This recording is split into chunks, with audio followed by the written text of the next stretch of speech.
Hi, this is Michelle. I had a few questions on how I make these tiny little bows on the point shoes of the Sugar Plum Fairy and other little bows that I make. So I thought I would share my little trick with you.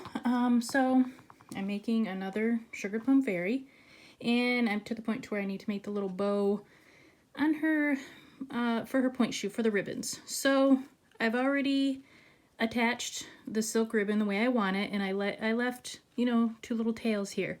So I'm not really tying, but what I'm going to do is I'm going to bend.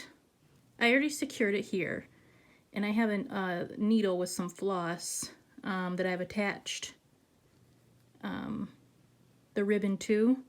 So I just play with it, and I bend the ends around until I get a look that I like for a bow. Just keep bending it, and you know, if my ends are too long, I'll trim those off. So I've got what I like is a bow here. So I'm going to secure it. So what I'll do is, like, I hold the tail part down, and I have my loops, and I'm just going to go back through and make a stitch holding the two loops down.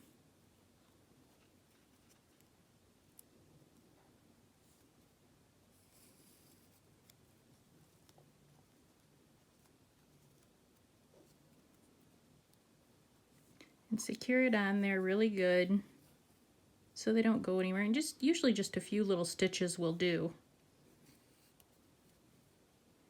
So when I have a bow that I like,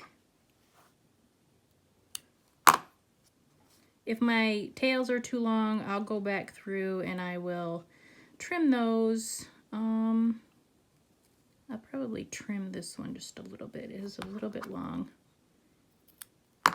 So I kind of like this bow that I have here, so I'm going to keep that. So there's a trick to the silk ribbon. So I'm using the Bucilla silk ribbon for embroidery. I got a bunch of it on eBay a few years ago.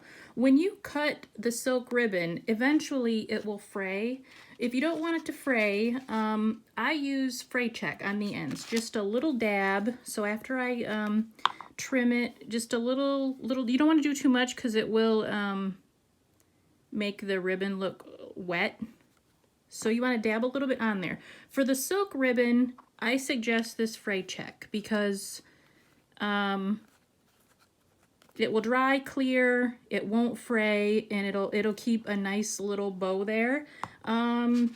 Fray check, I think I got this on Amazon. I got a pack of 4. I think it was like $10. It is kind of expensive when you buy it in the store, but I use it occasionally for things. So if I buy ribbon, you know, this is Offray ribbon. This is polyester ribbon, not silk, it's polyester. So if I get this type of ribbon, I do this when I sew my daughter's point shoes because it's polyester ribbon usually. I burn the ends just a little bit.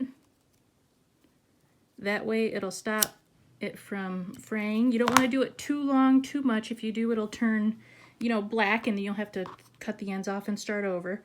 So another way I'll show you for bows, if I have to make a bow on a little animal or something like that, I never tie them. I just bend them around, make what looks like a little bow. I have my needle and my thread, and I come up, you know, just above it. You can put a sequin in the middle if you want, or just leave it, you know, leave it floss. But I never tie these bows. This is how I always make bows. Get a couple good stitches in there.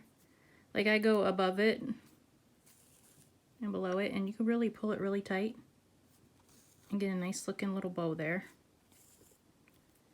So see, like if I were gonna put a little bow on a little animal, that's what I do, or like bears. This is just the polyester ribbon, and I burnt the ends. Now if you have a bow that you're doing out of cording, because sometimes they put bows on animals with cording and it's really tiny. So here I've got a less than 2-inch piece of cording that I made. I knotted both the ends. You don't have to burn the ends of these, just knot your ends. Same thing, fold it in like a little bow shape